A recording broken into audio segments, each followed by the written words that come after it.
Many men today, especially when it comes to men who are going through a divorce, have everything in their life thrown up in the air. Everything is uncertain. Everything is unsure. You're unsure of everything that's happening. And because of that, you start to look at life through the prism of fear. You're afraid of what's going to happen, of this and what's going to happen in that. And you're starting to show fear in everything that you do and every action that you take. You're taking it through the emotional aspect of fear. And we're going to be talking about that today in episode number 174 of The Relaxed Male. This is The Relaxed Male, a show that comes to you each week helping men to remove the nice guy from their life so they can actually live their life on their terms.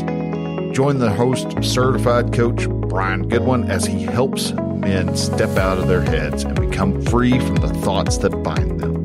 Hey man, hello and welcome to Relaxed Male. All right, so today we're going to be talking about living your life in fear and the big drawbacks of it and why you don't want to actually be doing that at all. And how, if you want to be able to regain your cojones, so to speak, what you're actually going to have to do. And it's not something a nice guy is going to like. And this is one reason why we want to get rid of nice guys. But before we actually jump into there, I want to say hello to all the new guys. We are just getting bigger and bigger. We're growing more. And it's just exciting to see that each time a new episode comes out, I'm getting a few more people actually listening. It's pretty cool. And it is neat just to look and see who all's listening. And surprisingly, or maybe not surprisingly, because one, I have a good friend that lives over in this area, but the LA area, guys, y'all are doing great. Thank you. If you're living in the LA area right now and you're listening to The Relaxed Male, man, I swear that area that you live in needs real men, and they need real men yesterday. It is so bad. I mean, come on.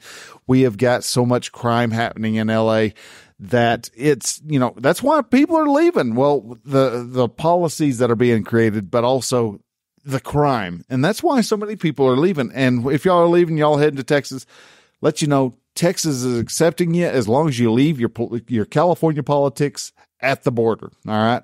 Do not bring your California politics into the state. Won't have it. Oklahoma, same way. If you're going to come over here, fine. We'd love to have you. Come on over.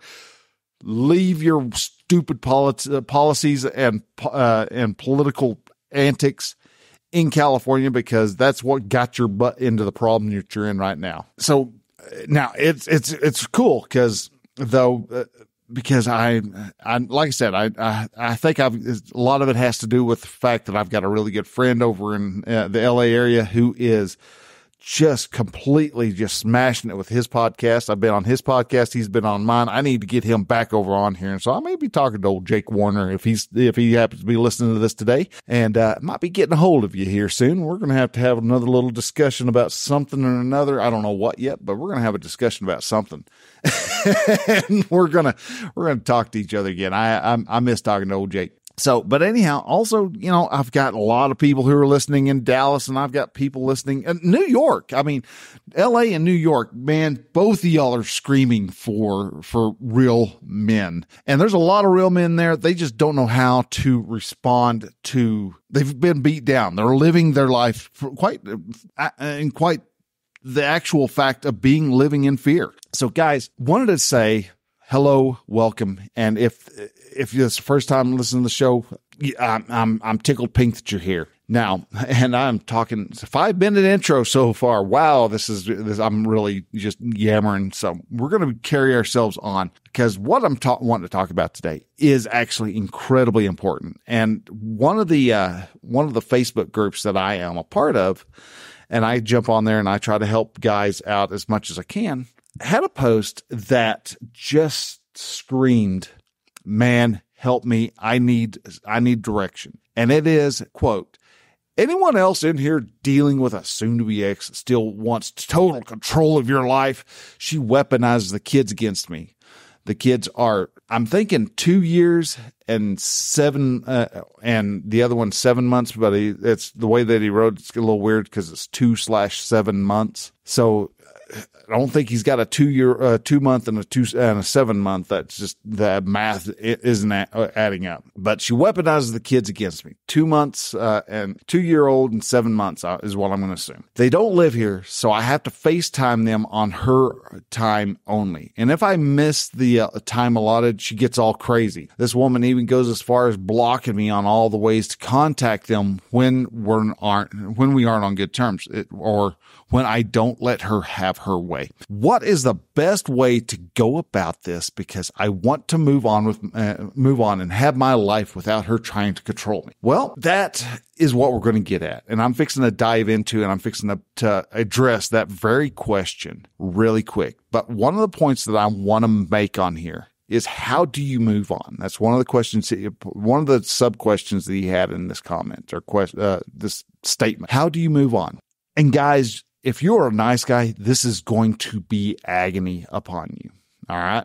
This is why you have to grow some balls. This is why it helps if you have a coach. If you have somebody like me who can coach you through these steps, I can help you get to where you're standing on your own 2 feet and you're holding your head high and you've got your back straight and everything like that is going on. Because until you start doing that, you're just this little beaten, shriveled up, hunched over, linguini spined dude.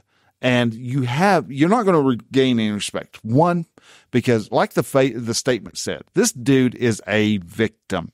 All right. Victims, I have said time and time and time again, is victims do not earn respect. They do not get respect. They don't deserve respect. And it's very evident because the woman in the picture is not respecting the guy. And why is she not respecting? Because the guy's not doing anything that is respectable. All right. So you have to start figuring out how to build respect. Now, the way you first start building respect is you respect what the judge has said. If you have finished your divorce, boom, you follow what the judge said. If you are not following what the judge said, you've got to start laying out that particular boundary. And we're going to get into boundaries here in a moment. But you have got to stop playing by her rules, start working with the rules that you both agreed on. Now, if you're not even finished with the divorce yet and y'all are trying to quote unquote play nice, then there's a whole other battle plan that you've got to make. And yeah, I'm calling it a battle plan, though and it can seem like war. So we'll stick with it. We'll call it a battle plan. I got a whole different battle plan for those who are still technically married with kids and you're trying to figure out what in the world's going on. So, but first off, you have to stop playing by her rules. Second, you have to start laying out your own rules. These are called boundaries. You have to start setting boundaries and you have to start sticking to those boundaries, and you have to stop being all mealy-mouthed and wishy-washy and start talking with some authority, start talking with assertively. And she's going to take the assertive as being rude because she's the only one who's used to being able to have that type of power. And all of a sudden you're commandeering your power back. Well, in all reality, man, if you're a victim like this guy's playing, he actually hasn't lost his power. He's abdicated his power. He has handed his power over to his girlfriend, wife, ex-wife, whatever she is. But the cool thing about this, this is the secret to everything. This is the secret to life. Love, life, and everything about it. You have the power to take all of your power back. No matter how much you try to abdicate your power, you cannot give up the ability to take your power back. If you have your power, if you stop playing the victim, all of a sudden that ex-wife has no power over you. You decide how you feel. She can make you feel like the belly of a snake under a wagon wheel in a rut. You know, you can be she can make you feel as low as she wants to make you feel, except she can't make you feel that. When she's making you feel something, that is you giving up your power. When she's making, quote, and you can't see my fingers, but I'm making air quotes, making you feel angry, that's you agreeing with whatever it is she said. And yeah, you're getting angry over whatever it is she said. If she's making you feel scared, that you're going to lose your kids, that's because you're agreeing with her that, yeah, she's got that power. She could take her kids. In all reality, no, she can't. She can do some really stupid stuff, but the moment she does something that goes against what the courts say, she's breaking the law. She's in contempt of court. Now, and granted, I'm giving out some advice that could be construed as legal advice. And so let me go ahead and real quickly point this out. I am not a lawyer. I have never been a lawyer. I have not even acted like a lawyer on a podcast in my life. So don't mistake any of this for a lawyer. That's actually, in all reality, first things first is if you are divorced, get your lawyer. Start having them get involved. Now, if you've gone, well, my lawyer was a piece of crap, and then get a different lawyer, all right? You're going to have to spend some money until the woman figures out, oh, wait a minute, I can't use him as a joke anymore, all right? Until you two start figuring out how you are to work together, you're going to have a lawyer in your back pocket, which means you're going to be spending a lot of money. I'm trying not to cuss on you. You're going to be spending a crap ton of money just to make her behave herself. And until she realizes, oh, wait a minute, he's not going to let me play by my rules. And I am having, when you don't let her play by her rules, you're causing her a lot of suffering. So, I mean, if you want to be petty in that way, that's one reason to stand up for yourself, is because you're going to make her feel like crap, because she can't make you feel like crap. She's going to cause herself to be crappy. Now, the next thing, after you've gotten your lawyer, you've lawyered up, you've gotten them on retainer, and you're doing stuff. Next thing you need to actually do on how to move on is you need to start working on yourself. Start building on those 4 pillars. You start reading books. You start improving what you're thinking. You change your thought patterns. You change your mindset. You start getting coached. You start joining up with groups of men groups and things like that. You work on your brain. You work on your mind. You get yourself smarter. Oh, I don't like to read. Well, then you need to change that. That's a line of thought that you need to be changing. And yeah, I'm going to say it as that.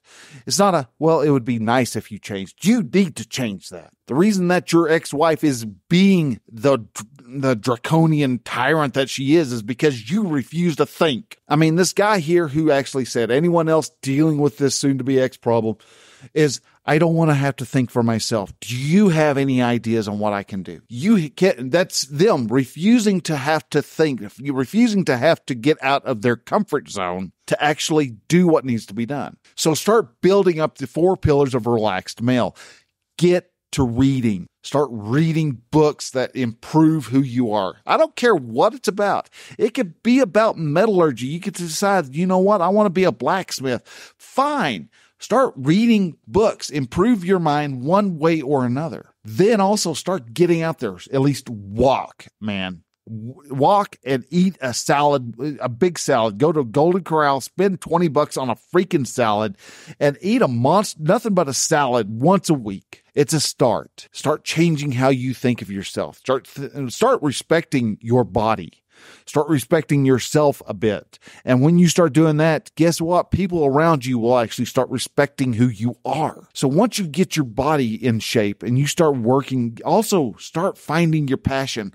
What do you give a crap about, man? Besides for the kids, yes, you're going to care about the kids. You may even still care about your ex-wife. But what, besides for them, I want you to focus in on yourself. You have to look on inwards on yourself. There are your priorities. I've talked about the priorities before. Your priorities do not need to be God, your kids, friends, family, friends.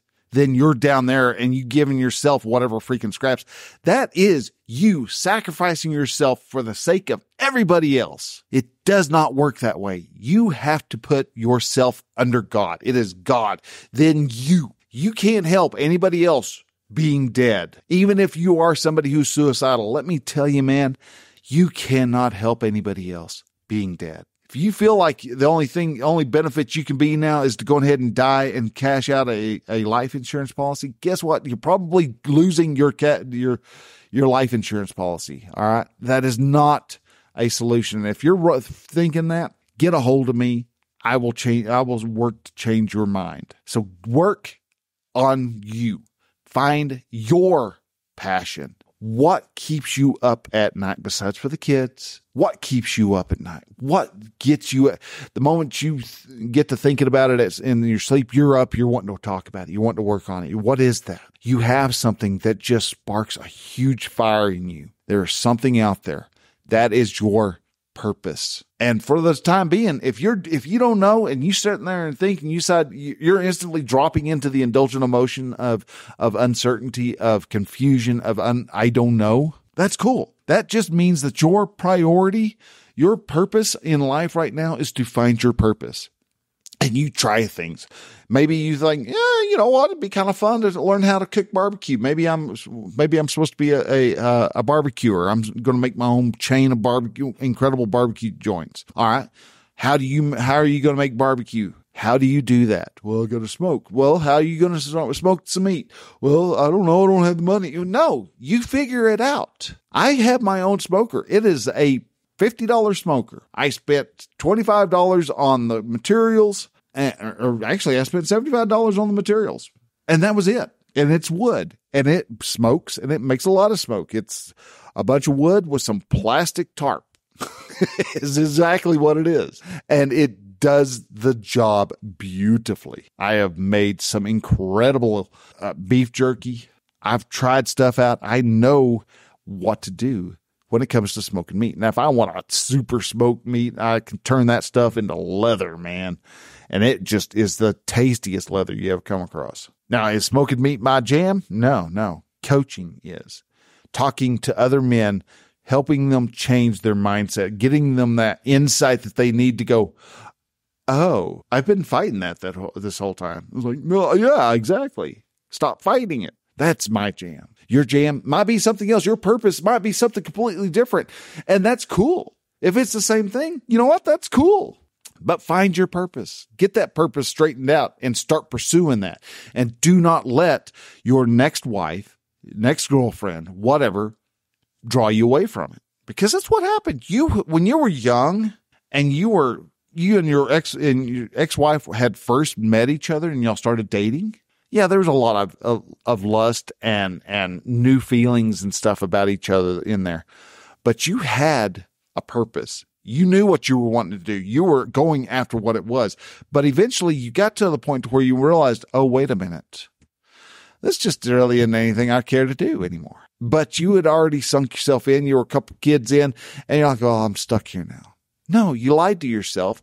You stopped following what your passion was, which was at that moment probably still trying to find your passion. It took me 47 years, 46 years, 45, 46 years to find my passion. And that's because for a long time, I didn't know I was supposed to be looking for my passion. I'm telling you right now, if you're 25 years old, get out there, start looking for your passion. By the time you get about 35, you're going to have it and you're going to be miles ahead of where I am. You're going to be so freaking set in your line of thinking that your wife is going to be amazed that you won't bow to her demands. And that's it. When you were young and you thought, oh, I got a girlfriend now and I'm going to make her a wife. And the wife all of a sudden was like, you don't need to be hanging around those other guys of yours, friends, and start nitpicking on that.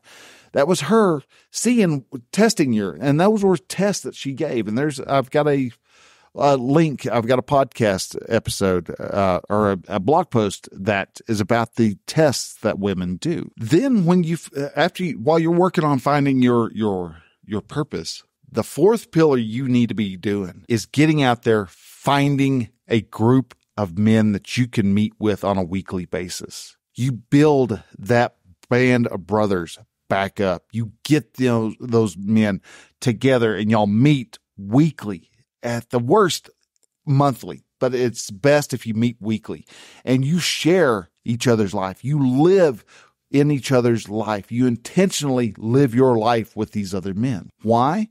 Because those men take all the negative that you have in your life, they siphon it out. They magically, through the power of masculinity, change it into positive energy, Give it back to you so that you recharge your positive batteries so that you can actually go back to your wife, back to your kids, and you can be the beacon of positive energy. Now, I know that sounds really frou-frou, but at the same time, that is what you are. You are a beacon. You are an antenna of power. You're your tower of power that just is waiting to influence your kids. When you've got all that, you're going to start making some major changes in your world. So now let's go back. I've covered a lot of this, but let's go back to that same message that we read before. Anyone else in here dealing with a soon-to-be ex that still wants to control your life? She is weaponizing the kids against me. So she is essentially, you could see he's made this a victim-oriented way of thinking, just looking at the words that he used. She is weaponizing the kids against me. So she has taken the 2-year-old, turned him into a club, and has beaten him over the head with the 2-year-old. Does the 2-year-old have any power? No. So the 2-year-old's going to do whatever mom says it needs to do. They don't live here. They don't live with him. So I have to FaceTime them. Do you really have to FaceTime them, or do you just not go to where they are? You don't have to FaceTime with them. You can go to where they are. If I miss the time allotted, she'll get all crazy. Yeah, because she knows you're going to cower. She can feel the power that you're handing over to her. You're going, I'm sorry, excuse. She's going, all this power. Let's beat on you some more so you give me more sense of power. Why is she acting that way? Probably because she has no control in her life. So what does she have to do? She thought it would be a great idea to go out and live without you around. And she realized she probably has the thoughts that she made a really big freaking mistake. So she has to remind herself why she left. I need to make him be non-man. Let's demasculate him as much as I can so I know why I'm leaving him. So yeah, there's women out there, and it's a sad deal and you can actually change the whole line of thinking of I'm a victim to she's mad that she can't control me. Yeah, you may want to go off and say, well, she's, I wasn't able to make it to the allotted conversation time with my kids, and so she went all crazy. Well, she's going to go crazy because she wants you to. It's not about you. It's about what she is making you missing the time mean. All of her emotions have nothing to do with you, which is a really trippy line of thinking. And it really causes you to actually pity her because her emotions are hers. They're based on thoughts that she's having about herself. And so as a means to stop feeling crappy about herself, she's got to make somebody else feel better. It's like that bully in school, man. That bully who come along and asked for your $2 lunch money because dad would go off. Anytime he had money, dad would come along and smack him upside the head and say, give me that. I need cigarette money, and take off and go grab a pack of smokes. She's needing to have a sense of power, and she doesn't want to realize that all the power she needs is within herself. So I need to suck it off of my ex-husband because he's a limp spine dude who's just not going to stand up for himself because all I have to do is mention the kids and he caves. So yeah, vengeful wives are pitiful women. They're sad, deplorable women, but it's also because they're doing the same thing you're doing. You're operating out of a sense of fear. They're operating out of a sense of fear also. Because there's only two actual emotions. There's love, there's fear. There's love, there's fear. There's love, there's fear. What about hate? Hate is made out of fear. It's an offshoot of fear. What about happiness? It's because you love. You're so full of love, you bubble. So how would you, if you loved your wife, even if she was just being a snotty, bitchy woman, and she was directing it at you, how would you act towards her? Not that you had the past with her, but if you just loved her as a normal human being, just loved her for being a human, and you saw her trying to just pull all that emotion out of that she could, because she needs somebody to react to her, so she knows she's got influence in the world, so she can feel better. How would you act? You wouldn't yell. I can guarantee you that. You might even be smiling at her while she's just crying. And she's having this nervous breakdown, and she's thinking you're making fun of her, and she's calling you names, and you're just like, That's okay. I love you. Is that you being a weak man? No, actually it's not. It's you being a dude, and you're standing there being strong for a woman who is not strong. She is being emotionally weak right now. Through this whole thing, through her using the kids against you is just it. This woman even goes as far as blocking me on all ways of contacting them when they aren't when we're not on good terms, or quote unquote, or in parentheses, when I don't let her have her way. No, she's actually pissed at you because you're letting her have her way, because you're not setting boundaries, and because you're not sticking to those boundaries, and because your priorities aren't straight, because you have a very weak community pillar, and you have a very weak priority pillar, and you have a very weak soul pillar. Well, soul priority, same thing, passion pillar. You have a very weak, you're not physically attractive to her because you have let your body pillar go to ruin, and you don't think beyond what you absolutely have to at work and at home. What would happen if you all of a sudden started educating yourself on something? Maybe it is in communications. Maybe you started learning how to communicate with an ex-spouse better. Wow, that would change the dynamic tremendously, wouldn't it? So what happens? She's weaponizing these kids. How do you break free? Let's go ahead and finish this. What is the best way to go about this? Because I want to move on and have my life without her trying to control me. Well, to let her to have your life and not have her control you means you're going to have to let her throw hissy fits. All right. And is she going to hold the kids over your head? Oh, hell yeah. Because that used to work. She's not a good leader. She doesn't know how to lead. So she's having to use coercion with you. You used to have to use threats. And for the longest time, this dude was like going, okay, yeah, I better not do that or she's going to get mad at me. And you're just, guys are just so busy just being the beaten little man of going, yes, dear. And it doesn't work. You're not helping yourself in any way. And the moment you start helping yourself, all of a sudden you're going to start getting the attention of your ex-wife. Especially if you're not actually divorced yet. If you start standing up on your own 2 feet and you go, no, we're not playing that game. What do? Well, if you wanted to actually do this right, one, you would know what to do. But let's say you're still allowing yourself to be lost in the land of confusion. What do you need to do? Well, I'm going to lay it out. You take it. If you want to take it, you can leave it if you want to leave it. And it doesn't matter a hill of beans to me either way. But the first thing is, like I said, you talk to a damn lawyer. You get a lawyer, you sit down, you talk to them. And I hope you got a piece of paper and you're writing this crap down, because if you're really true about what you're saying, that you want to have action and you want to do stuff, you're going to start taking action. Everything I mentioned here, you will do to the letter.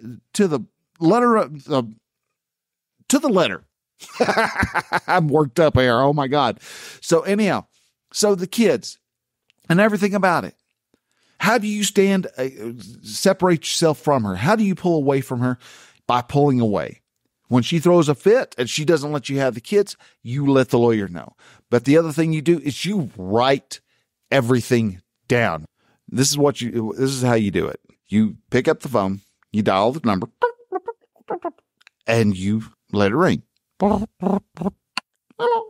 Then you say this.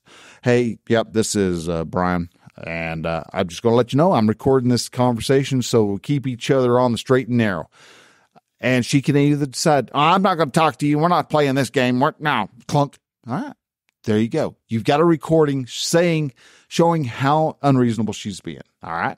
And you rinse and repeat. And eventually she'll probably start doing the same thing. Yeah, this is recording some of it.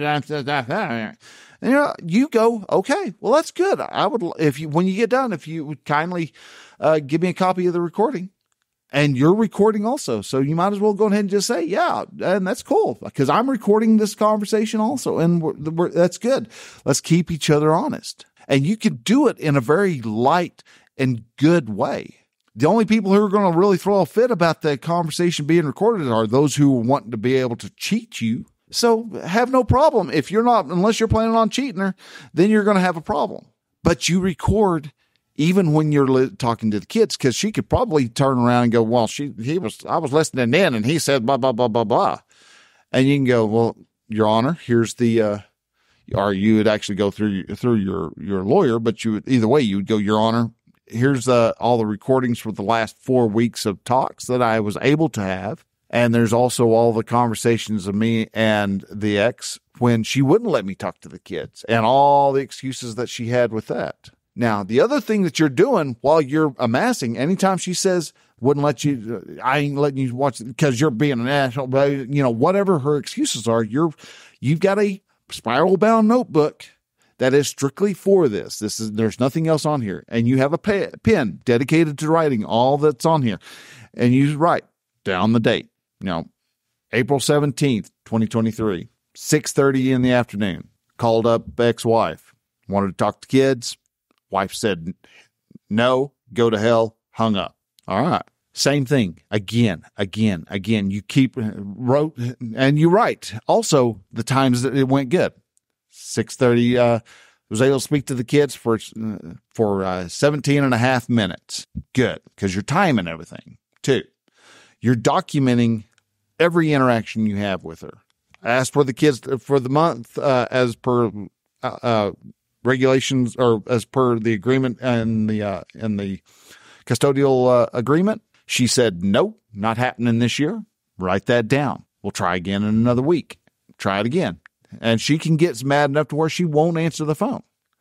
And that's still documented down in there. And then when you're going to your lawyer, you're going, well, here you go. This is what happened last week. That's everything that happened. And it sounds so petty. It sounds so much like so much trouble. But again, are your kids worth that much trouble? Yeah? All right, then why are you complaining? If no, then again, all right, why are you complaining? If your kids aren't worth it, then why are you trying so damn hard? Is it just to make sure the ex-wife has a hard time? Then y'all are both made for each other because you're both working at trying to make sure each other has a hard time. There's something else that you want to do, and that is you get another spiral bound notebook. You get a big old thick one, as thick as you can. You know those little 5 subject, the dividers in between those 5 subject, big fat spiral bound notebooks.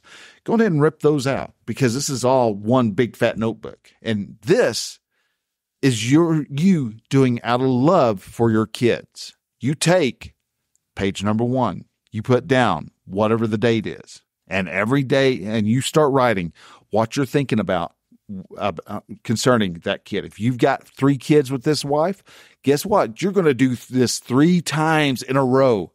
And what the big kicker is this is every day until they turn 16 or 18 or whenever. And all of a sudden they're going, well, you just wouldn't ever come see me. As long as you're not able to see the kids, you're writing all this down. If you can see the kids, you're able to tell them most of the love that you have for them. But if you're not able to see the kids, this is when you start using this. Now, let me preface that. If you can't see the kids, then the ex-wife is saying, no, you ain't seeing the kids. And she has told the child that you can't see them. That you write every day in a notebook. And when they finally decide, you know what, I need to talk to my dad. I need to get some things straight. I need to want to know why he abandoned me. You go, here's 15 years of my thoughts about you. To say that I didn't care about you, there's 15 years worth of reasons why I did care about you. And you do that. And you let them, hand it to them, and they can do whatever they want to with it. They may look at it and go, sweet, I've got fire kindling for days now. Or they may go and actually read through it. And as they read through it, they're going to see, oh, wait a minute, something's not adding up here. Because you're going to find out through all of this is that truth always rises to the top. You're always going to have the truth up here. But you aren't going to be able to do it every single, you're not going to be able to do that every single time just on power. It takes its time. It takes the time that it needs for the truth to rise to the top. It's like you trying to separate milk from butter fat. It can be done, but it takes a lot of work to get it done, or you just let it set and let it separate on its own. The cream always rises to the top. That truth is always the cream. So how do you separate yourself from your wife? How do you move on? Well, you have to move on. You actually have to learn to stand on your own 2 feet. You have to stop playing by her rules. You have to start working on yourself. You have to start building up your 4 pillars of a relaxed male. You have to get your priorities straight and set boundaries and stick to them, because if you don't, you might as well just change your name to Matt. Unless your name is already Matt, then you could just keep it and just lay down on the floor and let her walk all over you, because she's going to keep doing so because you won't stand up for yourself. And like I said, if you're a nice guy, all the emotions she throws up is going to scare the crap out of you. All the emotions you're going to feel, all the thoughts you're going to have, that's going to scare the crap out of you. And all of the possibilities that your brain runs with is going to scare you. And the emotions of your kids is going to scare you. And the fact that you're going to have somebody who not like you, oh my God, is going to be the most horrifying of them all. But you can get through it. You can handle it. You can get it taken care of. But all it's going to take is you finally getting big enough balls on you to actually stand up and say, no, I'm not doing that no more. I'm not going to take your crap anymore. And with that, she's going to throw a fit, and you're going to be okay with her throwing a fit, because it's not your fit. It's her having an emotional meltdown because what little control she had just went away, and she doesn't know what to do with itself. And so she's going to just see if she can get you to come to hand that control back over.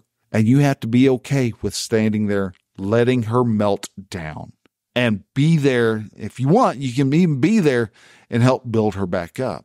You can help lift her back up, especially if you're not divorced yet. That's still your something you can do. Or you can just stand there and let her melt down, and you can turn around and you can walk away. Those are all those choices are yours. That's all up to you. You have to start learning to think on your own. And to do that, you have to work on your mind, your body, your soul, and your community. Your men in that community are the ones who are going to hold you strong. So guys, with that, I want to thank you very much for listening. A little longer, got a little worked up, a lot of tongue tying in that one. So may not be the best episode, but I'm still quite proud of what came out. So if you are interested on getting more information, if you would like to help, maybe you're going through this very thing right now. Maybe you are the writer of this and you're going, dude, you stole my stuff. Well, first off, I don't know who you are from Adam. I didn't say the name. It's just a Facebook group user. So the only person who will know is actually you. I wouldn't even know if you called me up because I don't know what you sound like on the phone. But if this is you, or if you have something very, very similar to that, and you're wanting to learn how do you stand on your own 2 feet, then go to the website, relaxedmale.com/coaching, and set up a call, set up a consulting call, and let's see how we can do. If you want, we could even set it up to where we do a little mini coaching session, which is very similar to a consulting call, except a bit different. There is a difference between the two. You can stand on your own 2 feet. You can be the man that your ex-wife needs you to be and your children need you to be. You do this and you're going to become a vastly improved person. You're going to find that there's fulfillment in so much that you do. There's fulfillment in everything that you look at. And there's so much wonderful things to do in life, all while you're still being incredibly productive by pursuing your passion. You can do this. Believe me, you can do this. I can do this. If I can do this, I know you can. So let's get after it. Let's do this. Give me a call. Hit me up. Shoot me an email, Brian with a Y at relaxedmale.com. Well, let's talk. Let's start up a dialogue. Let's see where this goes, because I would love to make sure that you are able to walk out of your house with your head up high and going to see your kids on your terms. So, man, with that, I want to thank you again for listening. If anything I said here resonated with you, please share it out. If you know somebody who is struggling here with this very same topic, then please hit that share button on your podcasting app and share it. Shoot it as a text message. It's not going to harm them at all to hear that you were thinking of them. They might even be grateful for it. You can also take it and share it on Facebook and take a screenshot, share it on Instagram, share it on Twitter, Truth Social. I was going to say Parler, but apparently Parler is closed now. So, but Getter, there's a lot of different Tribal. If you're liberal, there's Tribal. There's a bunch of other Mastodon. So many different social media sites out there. Whichever social media site's your social media site of choice, share it out with them. Let people know that there is a site called Relaxed Male, and it's out there trying to make sure that men become men. Stop playing the little boy and start becoming men that they're wives. Our society needs men now. Our society is hurting so bad that we've got people who are mentally deranged, shuffling, telling our kids that, that they don't have to be, they can go against what biology says. We've got people who are so set on making sure that our kids can become, be sexually active at a young age. I mean, they're trying to teach sex ed to kindergartners of all damn things. And I'm not meaning for this to become political talk, but this is why men are needed. When we don't have strong men, the weak men step in. And that's when we start losing our moral compass. And we're losing our moral compass in something major. I mean, they say, I think church going is down to only 20% of America is now going to church on a regular basis. That's sad. Now, I'm one of those. I'm one of those who's not going to church as regular as I need to. And that might be a discussion that we need to strike up sometime, is why are we not all going to church? But we'll look at that some other time. So, guys, I want to thank you for listening. If you like this show, please subscribe or follow, and you'll get this show every Thursday. Thursday morning, and it'll be bright and ready, rear and rip whenever you are. So guys, with that, I want to thank you very much for listening. Y'all take care. Love y'all lots. Stand strong. We're here. We're all together in this, and we're going to help you. We can do this. So guys, thanks a lot for listening. Catch y'all next week. Till then,